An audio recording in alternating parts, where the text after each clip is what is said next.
boys and girls, my name is Ms. Dana. I'm the education coordinator here with the Myrtle Beach Art Museum, and I'm so excited to be here today with the Horry County Memorial Library to bring you this fun art project, Tails and Tales, this summer. Today we'll be using yarn to create animal tails. You can get these materials needed to follow along with this project at your local participating library while supplies last. Before we start our art project, let's go over what a tail is, along with a fun educational lesson on the type of material we'll be using today for this art project. A tale, spelled T-A-L-E, is a fictitious narrative or story, especially one that is imaginatively recounted. An example of this is a fairy tale. These stories are about magical and imaginary beings and lands. Now that we've gone over the definition of a tale, let's learn a few interesting facts about the materials we'll be using today to create our own animal tails. For this art project, we'll be using yarn. Yarn is a type of art medium that can be made of natural or synthetic fibers that, once spindled together, create a fabric string that can be used for a variety of things. Artists have been using yarn for centuries, dating all the way back to BCE. Yarn can be used to produce textiles, used in sewing, crocheting, knitting, and embroidery work, or be used to create rope making. The possibilities of using yarn to create works of art can be endless.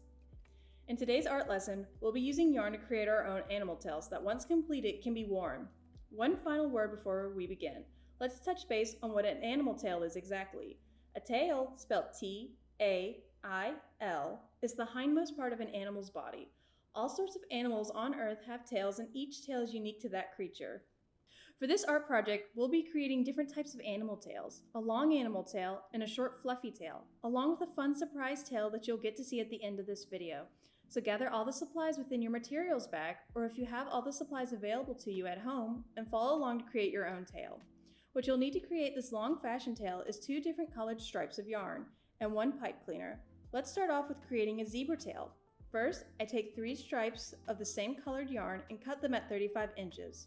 If you've received the supplies from the library, your strings will already be cut to this length. Next, with the different colored yarn, I will cut 3 strips out again, also at 35 inches.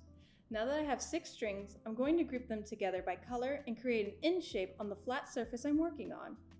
Taking my pipe cleaner, I'm going to tie a knot around the 6 strings right in the middle. This will be the part that acts as my attachment so I can wear my tail. Now that we have all the fundamentals down, let's get to the braiding part of this tail. Don't worry if you don't know how to braid. The braiding technique is super easy to follow along, and I'll be doing it again for the next tail, so listen closely and follow along. Divide the yarn into 3 even sections. These will be the 3 strands of your yarn, so try to make them as even as possible. Grab the rightmost section with your right hand and the left section with your left hand. Taking my leftmost strings, I'll create an X. Now that we have this, I will take my middle strings, crossing the left section over the middle section, then crossing the right section over the new middle section. Continue braiding in this pattern. Tighten the braid as you go, and keep the tension even for all 3 sections.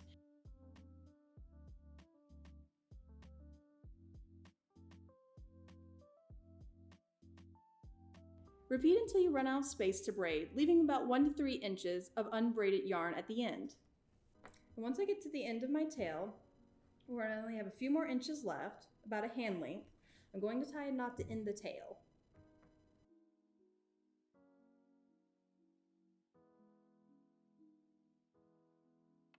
This is the end result. I now have a tail that looks the same as a zebra does. Just like a zebra, my tail follows a stripe pattern and comes to an end fluff. If you got a little confused on the braiding aspect of this tail, no worries. I'll create another long tail following the same braid pattern and measurements as previously stated. Follow along this time and watch closely as I braid the yarn. Again, I have 6 strings of yarn. This tail will use brown with a mixture of tan. Now that I have 6 strings, I'm going to group them together by color and create an N shape on a flat surface that I'm working on. Taking my pipe cleaner, I'm going to tie a knot around the middle so this will act as my attachment. Just as before, I'm following the same braiding pattern. My middle piece and my 2 side pieces. Taking the rightmost, I flip over, the leftmost, creating a ribbon. Then I'll take my middle string and go over here to the rightmost. Left goes right in the middle.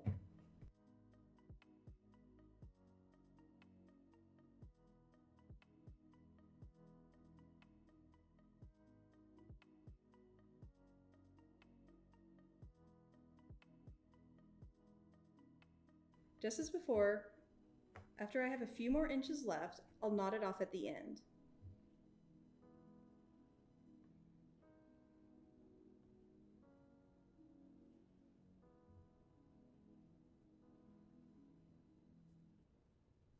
Now this is the end result, a ferocious lion tail. As you can see, I used the same braiding pattern as my zebra tail followed. Let's move on to a different type of tail we haven't created yet. Now we'll be creating a short fluffy tail. Unlike the other two tails that we created, one belonging to the zebra and one to a lion, this tail will be short and fluffy and require no braiding.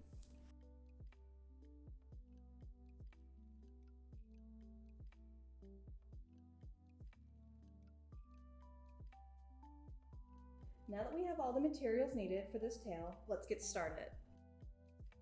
For this tail, unlike the other tails, we won't be using any braiding. Instead, we'll just be wrapping the yarn around our fingers until I come to an end where there's no more yarn. Taking this yarn, I will set it down like this. My pipe cleaner, I'll go right through the middle.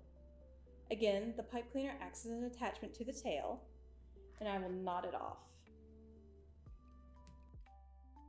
With a tiny bit of string left over, I'll go down the middle and scrunch them together.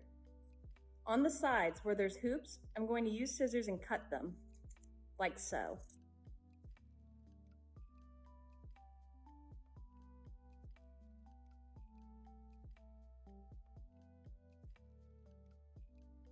This is the end result, a fun fluffy tail.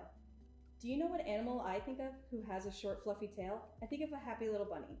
All the tails we created today were loads of fun, but the creativity doesn't stop there. This braiding pattern can be followed at home with different colors of yarn to create your own unique tail.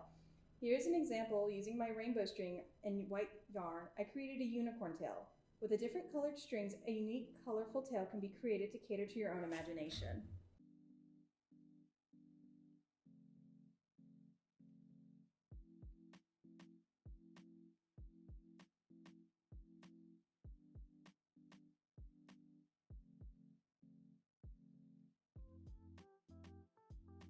I would love to see everyone's unique tails they created at home. Parents and guardians, if you would like to share your child's tale with the Myrtle Beach Art Museum, please email dmercer@myrtlebeachartmuseum.org.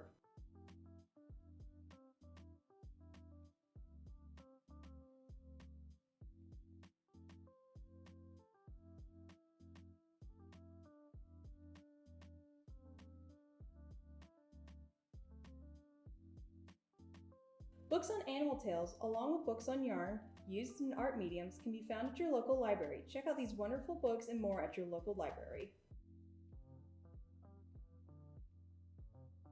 If you enjoyed this art project, the museum offers many fun and creative art classes available not only for children but adults as well. Starting in September, Saturday Kids Art along with Saturday's TAP program will become available for registration. Kids' art programs are designed to provide young artists with the opportunities to explore the art in art galleries and create inspiring art projects back in the studio. For students 13 to 18 years old, TAP is designed to inspire teens to tap into their inner artist by discovering the art in our galleries, meeting artists, exploring new mediums in the studio, and learning about some of art history's most significant movements. To find out more information on kids' art, along with the TAP program, visit the Myrtle Beach Art Museum's official website. On the museum's website, click under the Learn tab, Programs for Youth. Also offered for adults, ages 16 and up, are pottery classes, which can be accessed under the Pottery Studio tab. These pottery classes offer small and intimate class sizes where instructors provide students of all levels and experience with one-on-one attention, working with them to enhance their technical strengths and improve technique. Both wheel throwing and hand throwing classes are offered. If you'd like to visit the museum in person, we have 4 amazing artists on display until the end of August and early September. Currently on display, the works of Leo Twiggs' Resilience, Joe Karlovic, Private Property, Edward Rice, Beyond Depiction, and Lynn Klibanoff, Inside Out, can be found within the museum's galleries. The museum also offers a variety of different regional and non-regional art exhibitions year-round. To see what exhibition is on display currently or coming up, visit the museum's website. Under the Exhibition tab, you can find upcoming, past, and current exhibitions on display here at the museum. All of this, along with upcoming events, news, and donation proceeds, can be found on the museum's website as well. Visit myrtlebeachartmuseum.org or call 843-238-2510 for any questions or concerns you may have about classes or exhibitions. The museum is open Tuesday through Saturday from 10 a.m. to 4 p.m. I hope everyone enjoyed this fun art lesson, and I hope to see you all in person at the museum soon.